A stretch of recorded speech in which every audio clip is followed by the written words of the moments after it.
Welcome to the Abel Speaks podcast, where we speak to commonly asked questions by parents who have received a life-limiting diagnosis for their child. We're Daniel and Kelly Crawford, and we're glad that you've joined us.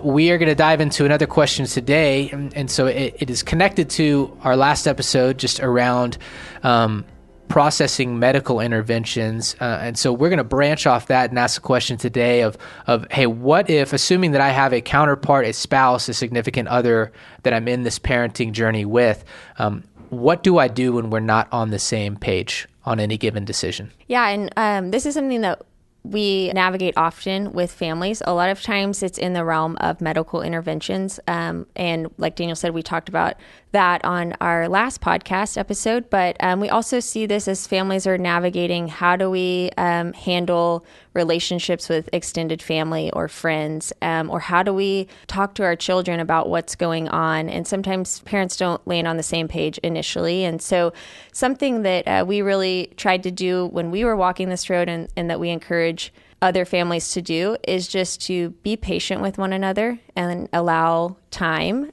to hopefully bring you guys closer to one another in the decision-making process, as well as just really fight to respect each other and one another's opinions and see value in that. And, you know, the Lord gives us one another, and that's a gift. And so to really try to understand each other and respect one another, as well as just taking personal responsibility individually to really educate ourselves on the next right step in the decision that we're trying to make.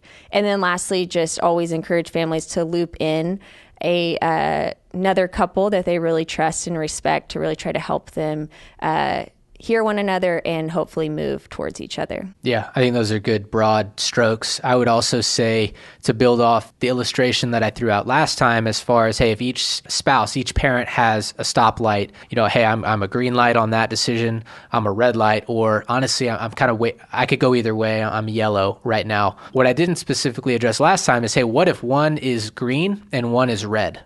How do we break the tie in essence? And so we don't want to insert ourselves into your marital conflict and be your marriage counselor. Not our job. I'll just share personally that we gave extra weight to the red lights.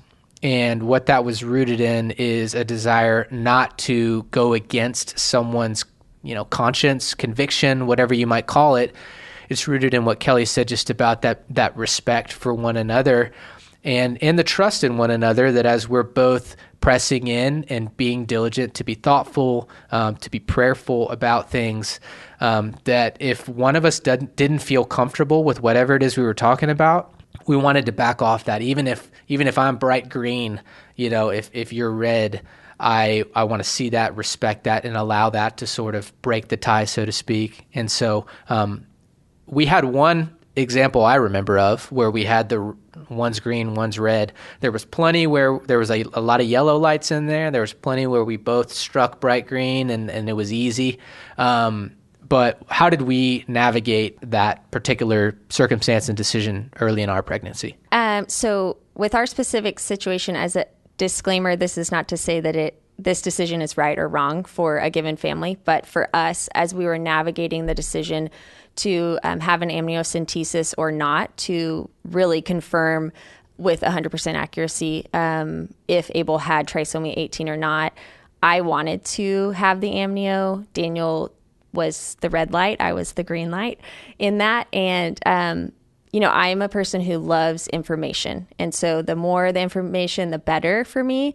And I think in that, that was really driving my desire to have that procedure. And for you, it was much more, we're told that there could be a small chance of a miscarriage. And so for you, it was like, hey, if that is true, then I would not be able to live with myself if for whatever reason, Abel passed away shortly after that procedure, and we would never know what the reason was. And so in true fashion, I tried to prove that wasn't true and that there was no chance of miscarriage. That doesn't sound like you. But ultimately, through a lot of research, did discover that there is a small likelihood that could happen. And so I ended up coming to a red light in that as well. But it took a lot of conversations, and there was a lot of frustration. And but just have to be patient and work through it and assume the best in one another. Sure. And the one thing I would add too, and what I was thinking at the time, is it's not gonna alter anything we do thereafter. And so there's maybe a certain, okay, now I know for sure that would come from that, but there was no subsequent decisions, on that side of Abel being born that information was going to inform. And so I tried to do the same thing, where I didn't just want to be flippant, just, I'm red and I say no, and so it's a no. It's like, hey, I understand how you're wired, and that information would do something for me, even if it's not news that we hope to receive. The conclusive nature of it would be helpful. And so I don't discredit that. And if you're listening and that's where you land and a decision you feel comfortable with, don't interpret, my conviction in that moment as speaking over you what you ought or ought not do. But just wanted to give kind of a practical, tangible example, and then to just wrap up by reinforcing the things that Kelly said earlier, which is in any and every scenario, extending patience and time can be our friend if we have that time, allowing time to, lights change all the time. You pull up to a light and it's red and that thing turns green, right? And vice versa. And so to respect each other, to have patience, to respect one another, which hopefully we're always doing, and then to also bear that personal burden of responsibility, to not just flippantly throw out a light color, but to say, no, I've really wrestled with this, I've looked into this, and this is why I land where I land.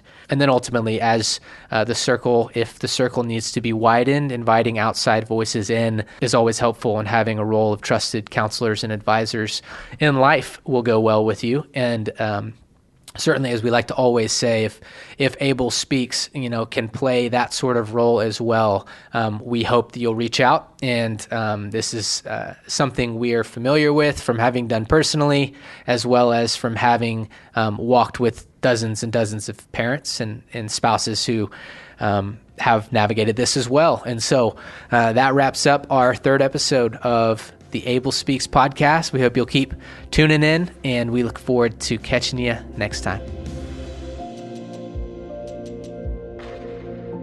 Hey friends, thanks for listening in. We hope this content has been helpful. At Abel Speaks, we exist to support families who have chosen to carry a child with a life-limiting diagnosis, and we want you to know that the foundation of that support is rooted in relationships. And so, if you're a parent in this circumstance, then by all means continue listening in, but we'd really encourage you to reach out by sending an email to support@abelspeaks.org. Again, our heartfelt prayer is that this episode has served you in some way, and that we might have the opportunity to serve you further in the future. The Abel Speaks podcast is produced by the team at Tarno & Company and mixed and edited by the team at Sound of a Rose.